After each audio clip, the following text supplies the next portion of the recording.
अस्सलाम वालेकुम वरहमतुल्लाहि वबरकातुहू। दोस्तों, आज का एपिसोड टाइम डॉस के टास्क में हुआ बवाल। ईडन और रजत में हुआ बवाल। जैसा कि कल हुआ था चूम और श्रुतिका में लड़ाई, क्या इनकी दोस्ती में आएगी दरार? क्या ईडन रजत को बोलने वाली भाई भाई, क्या उनके रिश्ते में आएगी दरार? क्यों वक्त का पहिया घूम करके फिर से आया करण के ऊपर? क्यों ईडन ने बोला था मुझे करण से है नफरत, वो करण को करेंगी से नफरत, लेकिन आज देखिए, आज ईडन के भार करण अपने कंधे पे उठाए हुए हैं।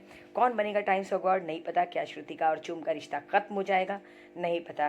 क्या 5 आलू और 1.5 करछुल दाल से ऊपर बिग बॉस का शो उठ पाएगा नहीं पता। क्या विवान बनेंगे टाइम्स ऑफ गॉड, अल्लाह बेहतर जाने। इसी तरीके से आज का एपिसोड स्टार्ट हुआ चूम और श्रुतिका की लड़ाई जैसे कि कल खत्म हुई थी। चूम ने अपना कंट्रोल खो दिया, श्रुतिका आउट ऑफ कंट्रोल हो गई। लेकिन इसमें मज़ा तब आया जब अविनाश बीच में गाना गुनगुनाते रहे। तो इसी तरीके से एपिसोड जब शुरू हुआ तो श्रुतिका एकदम आउट ऑफ कंट्रोल हो गई थी। करण को बहुत ज़्यादा नींद आ रही थी, वो बिल्कुल भी इस आर्गुमेंट में पढ़ना नहीं चाहते थे। लेकिन 1.5 करछुल दाल को लेकर के बाप रे इतना बवाल चलेगा ये किसी ने भी नहीं सोचा था। अब मुझे नहीं समझ में आ रहा ये बिग बॉस का शो है कि ये किचन शो है। खाने को लेके कब तक होगा बवाल भाई? हम तो देखते देखते थक गए और बोर हो गए। 5 आलू 1.5 करछुल दाल खाना, चिकन अंडा, यही होता चला आया है हर सीज़न में। ये कोई नई बात नहीं है। और उसी बहती गंगा में बहुत सारे लोग हाथ धोने वाले, जैसे कि चाहत, दिग्विजय, रजत, सारा, सब बहती गंगा में जिसकी भी लड़ाई होती है सब घुस के फुटेज लेने की पूरी कोशिश करते हैं। लेकिन चूम ने डायरेक्ट श्रुतिका से यही कहा कि तुम मेरे लिए मत लड़ाई करो, मुझे पता है तुम मेरी दोस्त हो, तुम जो कह रही हो सही कह रही हो, गलती मेरी है, मैं एक्सेप्ट करती हूँ प्लीज़। क्योंकि चूम की तबीयत नहीं ठीक थी, उनको बहुत ज़्यादा सर में दर्द हो रहा था, वो आराम करना चाहती थी। लेकिन श्रुतिका भी गलत नहीं थी, वो इमोशनल थी, वो चूम से प्यार करती हैं, इसलिए वो चूम के फेवर में बोल रही थी। लेकिन अब इसको कोई समझ नहीं रहा था। चूम इतना ज़्यादा नाराज़ होकर चिल्लाने लगी, वो बाथरूम में अपने आप को लॉक कर लिया उन्होंने। चाहत गई करण को बुलाने, पर करण नहीं है क्योंकि करण को नींद आ रही थी, क्योंकि करण सुबह ही उठ जाते हैं, इसलिए उनको रात में जल्दी सोना था। पूरा घर एकदम बौखला गया, पर इन लोग की लड़ाई ख़त्म नहीं हो रही थी। सबसे अच्छी बात यहाँ पर यह हुई कि अविनाश और ईशा को ये समझ में नहीं आ रहा था आखिर ये हो क्या रहा है, ये लोग कर क्या रहे हैं। खाने को लेके मुद्दा क्यों बना रही है सारा? भाई शायद आप लोगों को नहीं पता, सारा जब नॉमिनेट होती हैं तो वो कंटेंट क्रिएट करती हैं, क्योंकि उनको घर में रुकना होता है। तो भाई ऐसे नहीं आपको ऑडियंस पसंद करेगी सारा। अगर मैं तो जिस तरीके से मैं देख रही हूँ, मैं तो बिल्कुल भी ऐसे फालतू लोगों को सपोर्ट नहीं करती हूँ। मेरा सपोर्ट होता है शुरू से लेके लास्ट तक उसी को जो विनर है। जैसे कि मेरे नज़र में अगर विनर कोई है तो वो है करण और विवान। इन दोनों के अलावा और मुझे मुझे किसी के अंदर विनर क्वालिटी नहीं दिखती। श्रुतिका भी हो गई आउट ऑफ कंट्रोल, अपना आपा खो दिया। मज़ा तो तब आया जब अविनाश ने गाना गुनगुनाया। क्या कौन सा गाना था, कैसे बताएं क्यों तुमको चाहें, ये वाला गाना था। और बैकग्राउंड में करण को, चुम को, श्रुतिका को दिखाया जा रहा था, बहुत अच्छा लग रहा था। क्या एडिटिंग थी, इधर अविनाश के बैकग्राउंड साउंड और इधर सारे लोगों की फुटेज दिखाना। बिग बॉस भी बहुत सही एडिटिंग करते हैं भाई, इनके जैसी एडिटिंग कोई कर नहीं सकता। लेकिन चुम की तबीयत ठीक नहीं थी इसलिए सब वरी हो रहे थे, लेकिन भाई आप लोगों ने उसको और बीमार कर दिया, बेचारी को आराम नहीं मिला, पूरे घर में बवाल हो गया। फाइनली 2 बजे रात में सारा गई, उन्होंने जा कर के चुम को जगाया और बोला कि श्रुतिका को बोलो कि अंदर आके सोए, क्योंकि वो सो नहीं रही है। पूरा घर परेशान था। चुम आई श्रुतिका को समझाने, श्रुतिका इतना तेज तेज चिल्लाने लगी, वो बिल्कुल भी चुम को सुनना नहीं चाह रही थी, चुम को देखना नहीं चाह रही थी, चुम से बात नहीं करना चाह रही थी। अब पता नहीं श्रुतिका ऐसा कर क्यों रही थी। श्रुतिका शायद ये चाहती थी कि वो चुम आके उनको मनाए, उनको समझाए। बग्गा जी बहती गंगा में हाथ धोते हुए, जैसा कि हम सबको पता है बग्गा जी बीच में घुसते हैं, उनको तो बस मौका मिलना चाहिए। लेकिन चुम भी बहुत ज़िद में थी, उन्होंने तो अपनी दोस्ती की है तो भाई उसको निभाएंगी। वो पूरा सोच के बैठी थी कि भाई श्रुतिका तुम कितना भी चिल्ला लो मैं तुमको छोड़ूंगी तो नहीं। वो बस उससे इतना कह रही थी कि तुम चल के अंदर सो और कुछ नहीं।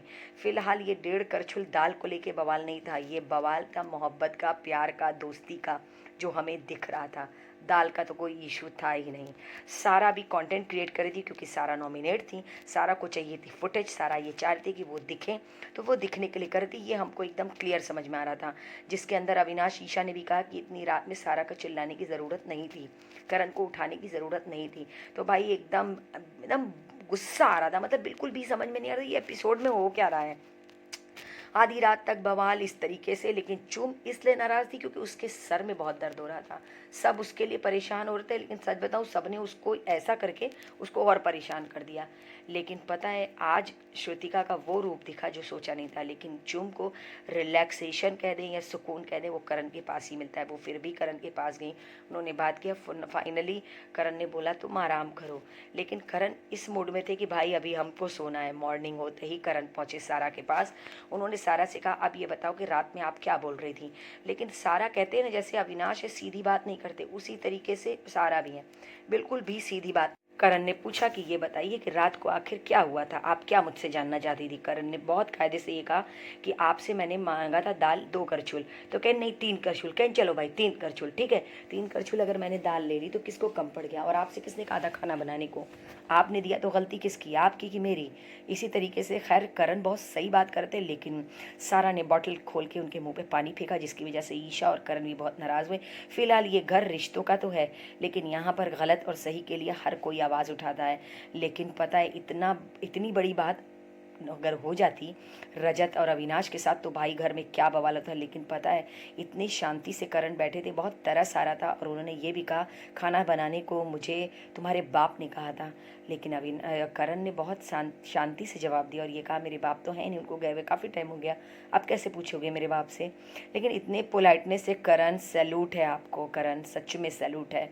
आप जैसा पेशेंस तो किसी के अंदर नहीं है, वो भी बिग बॉस के घर में तो किसी में भी नहीं है, चाहे वो विवानी क्यों ना। विवान ने सारा से कहा आप क्या कर रही थी, कंटेंट क्रिएट कर रही थी। सारा को भी बहुत रूड जवाब दिया विवान ने, बहुत अच्छा जवाब दिया। लेकिन अविनाश यहाँ पे विवान तो यही कह रहे थे पता है मुझे अफसोस इस चीज़ का हो रहा है कि इतनी सबके बवाल के में भी मुझे करण सही लग रहा था, अब मैं इतना बुरा तो दिख नहीं सकता। गुड जॉब करण, गुड जॉब अविनाश, सही कर रहे थे आप, नहीं तो आप वाकई में बहुत बुरे दिखते। विवान पहुंचे करण को ये बताने कि भाई देखो इस घर में 5 आलू से लेकर 1.5 करछुल तक का जो सफ़र है ना, उसमें फसाद की जड़ यही है। शिल्पा जी के ऊपर उन्होंने पॉइंट किया, कहा सोचो इस जड़ को ही काटो नहीं तो ये सबको ले भी देगी।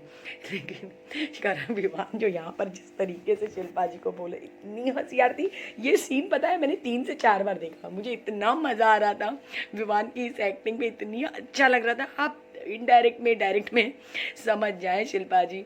और उन्होंने ये भी कह दिया अगले एपिसोड अगले मतलब क्या बोलते हैं उसमें कोई सीरियल में आप मेरी माँ बनेंगी। लेकिन अब पता नहीं शिल्पा जी माँ बनेंगी क्या बनेंगी, ये तो हमें नहीं पता। लेकिन सच बताऊं करण बहुत डिसेंट है, करण को देख करके बहुत अच्छा लगता है। अगर ये बाप वाली बात सारा ने जैसे करण को बोली, अगर कोई और बोलता ना अविनाश को रजत को तो भाई घर में, और दिग्विजय को तो घर में एक घमासान ही युद्ध होता। फिलहाल सारी लड़कियां अविनाश के पीछे पड़ी थी कि वो स्विमिंग पूल में उतरे।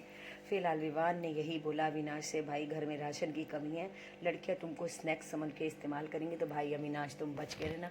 अब पता नहीं अविनाश बच पाएंगे कि नहीं, ये तो हमें नहीं पता। लेकिन सच बताऊं बग्गा जी की ये हरकत बिल्कुल भी अच्छी नहीं लगती, पता नहीं क्यों मुझे बहुत गुस्सा आता है। सारा पहुंची ईडन और चाहत से ये कह रही थी कि कशिश ने अच्छा नहीं किया, कशिश की दोस्ती कैसी है मैंने देख लिया। भाई सारा आप जिस तरीके से बोल रही थी ना, उसने जो बोला सही बोला, वो वैसे भी लड़की बहुत सही बोलती है। फिलहाल सारी लड़कियां अविनाश के पीछे पड़ी थी। करण पहुंचे चुम से उसकी तबीयत उसका हाल पूछने के लिए। चुम गिल्ट इसलिए हो रही थी क्योंकि श्रुतिका उन्हीं की वजह से नॉमिनेट हुई थी, तो बेचारी को लग रहा था कि ये क्या हो गया। लेकिन खैर दोस्ती अच्छी है, दोनों एक दूसरे से प्यार करती है। सच बताओ चुम बहुत प्यारी लगती है, बहुत क्यूट लगती है। और जब वो रात में कल रो रही थी ना, और खूबसूरत लग रही थी, मुझे तो अच्छी लग रही थी। ईशा अविनाश से ये बोल रही थी तुम स्विमिंग पूल में जाने का तुम्हारा बहुत मन है, तुम्हारे चेहरे से लग रहा है। फिलहाल अविनाश जिस तरीके से मना करते, अब ईशा को समझ में नहीं आता, उनको समझना चाहिए। चाहत ईडन को ये समझा रही थी तुम रजत से क्यों नहीं बात कर रही हो आज। अरे भाई वो चालू आदमी है, वो अपने समीकरण के लिए विवान को भी अपना बना लेता है, उसको सिर्फ अपना फ़ायदा दिख रहा है। वो कभी भी यूज़ करता है, जैसे चाहत को यूज़ किया, कशिश को, और अब वो ईडन को यूज़ कर रहा है। शायद ये बात ईडन वक्त से पहले समझ गई हैं। फिलहाल सारी लड़कियां अविनाश को स्विमिंग पूल में ढकेलने में थी। शिल्पा जी और विवान पहुंचे उनको बचाने के लिए। विवान जिस तरीके से पहुंचे थे बहुत क्यूट, बहुत प्यारे लग रहे थे, इतने ज़्यादा अच्छे लग रहे थे विवान। विवान है बहुत खूबसूरत, नो डाउट। फिलहाल उन्होंने बड़े भाई की तरह, बच्चे की तरह अपने अपने अविनाश को बचाया लड़कियों के मिसबिहेवियर से। शिल्पा जी चुम को समझा रही थी कि चलो उसकी दोस्ती है, वो तुम्हें प्यार करती है इसलिए वो ऐसा कर रही है, गलत मत समझो। श्रुतिका भी जजस से बोल रही थी मैं उसको परेशान नहीं करना चाहती। फाइनली बिग बॉस ने बुलाया सबको लिविंग एरिया में, और सबको दिया टास्क जिसमें ईशा, ईडन और विवान टाइम्स ऑफ गॉड के कैंडेंटर थे। लेकिन इन लोगों को उठाना था भार, रजत, अविनाश और करण को। मुझे तो ये नहीं समझ में आया ये भार क्यों उठाने वाला टास्क दिया बिग बॉस। मुझे बिल्कुल भी ना समझ में आया और ना अच्छा लगा। अजीब टास्क आप लेकर के आए। अरे कुछ भी लेकर आते। उन्होंने एक रेडियो स्टेशन बनाया जिसमें जली कटी बात सुनाएंगे लोग। उनके हाथ कान में ब्लूटूथ लगा है, ईशा के और विवान के और ईडन के, और उन लोगों को जली कटी बात सुनाएंगे और ताकि वो लोग उतर जाएं। भाई ऐसा होगा नहीं, इतना आसान नहीं है। ईशा पहुंची शिल्पा जी के पास फेवर लेने, क्योंकि शिल्पा जी संचालक थी, उनका फैसला आखिरी होगा। और ये जो कंधे पे उठाने वाला टास्क लाइन है, अरे बिग बॉस कुछ और ले आते। जैसे रश्मि और देबोलीना ये लोग रात भर खड़ी थी, उसके ऊपर सब लोगों को हटाना था, वो ले आते। टेलीफोन वाला ले आते, टॉर्चर करने वाला, या फिर कोई चीज़ को होल्ड करने वाला ले आते जिसको रात भर पकड़ के रखना होता। मुझे लगा था शायद रजत अच्छी टक्कर देंगे, लेकिन रजत ने विवान को तो 5 मिनट में ही शायद उतार दिया। या फिर मैं बाद में ये भी सोच रही थी क्यों ऐसा क्या, फिर मैं सोची कि हो सकता है इनकी एल्बो के इश्यूज़ है शायद इस वजह से, या फिर वो ईशा को सपोर्ट कर रहे हैं। फिलहाल रजत जिसको सपोर्ट करते हैं भाई, उसका टाइम्स ऑफ गॉड बनना और उसका जीतना तो तय होता है। मुझे इतना समझ में आ गया इतने दिनों में। फिलहाल यहाँ पर वो समीकरण तो बना ही रहे थे, लेकिन ईडन को अदिति को समझ में नहीं आ रहा है, और यामिनी भी बिल्कुल नहीं दिखी, शायद उनकी गला बैठ गया इस वजह से। फिलहाल अविनाश के लिए तो आसान था ईशा को उठाना, लेकिन करण के लिए बहुत टफ था, क्योंकि ईडन काफ़ी हेल्दी हैं और करण की एज हो गई है। लेकिन चूम पहुंची श्रुतिका को पास अपने रिश्ते को वापस से बनाने के लिए, क्योंकि चूम को बहुत हर्ट हो रहा था, श्रुतिका को भी हो रहा था। लेकिन इन दोनों ने आपस में ये फैसला किया कि करण और शिल्पा जी के साथ ये रहेगी, तो भाई मैं आपके साथ नहीं रहूँगी। खैर श्रुतिका दोस्ती कर लीजिए, ये गलत कर रही हैं आप। फिलहाल बग्गा जी को टारगेट किया करण ने शायद, या फिर करण अपना टाइम पास कर रहे थे, ये हम कह सकते हैं। लेकिन इन लोगों को 4 घंटा ऑलरेडी हो चुका है। रजत किसी तरीके से 4 तक करण छोड़ दें, लेकिन शिल्पा जी ने अपना एक फैसला सुनाया कि अब कोई भी रेस्ट नहीं लेगा। अगर अब कोई रेस्ट लेगा तो मैं टाइम खत्म कर दूंगी। वैसे वेल डन शिल्पा जी। कौन बनेगा टाइम्स ऑफ गॉड ये तो कल ही पता चलेगा। आज का एपिसोड इसी तरीके से लड़ाई झगड़े और रिश्तों की ऊंच नीच में ख़त्म हुआ। अगर आपको मेरी वीडियो पसंद आए सो प्लीज़ इसे लाइक, कमेंट और शेयर ज़रूर करिएगा। मैं बहुत ज़्यादा मेहनत करती हूँ, कोशिश करती हूँ मैं अपना बेस्ट दूँ।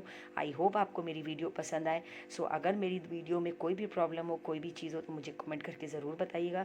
प्लीज़ लाइक ज़रूर करिएगा, शेयर करिएगा। और अगर आपको लगता है कि मैंने कुछ गलत बोला और आपका फेवरेट कौन है, मुझे कमेंट करके ज़रूर बताइएगा। मैं कल फिर मिलूँगी आपको एक नए एपिसोड में नई वीडियो के साथ। अल्लाह हाफिज़ दोस्तों, अपना ख्याल रखिएगा। अल्लाह हाफिज़ दोस्तों।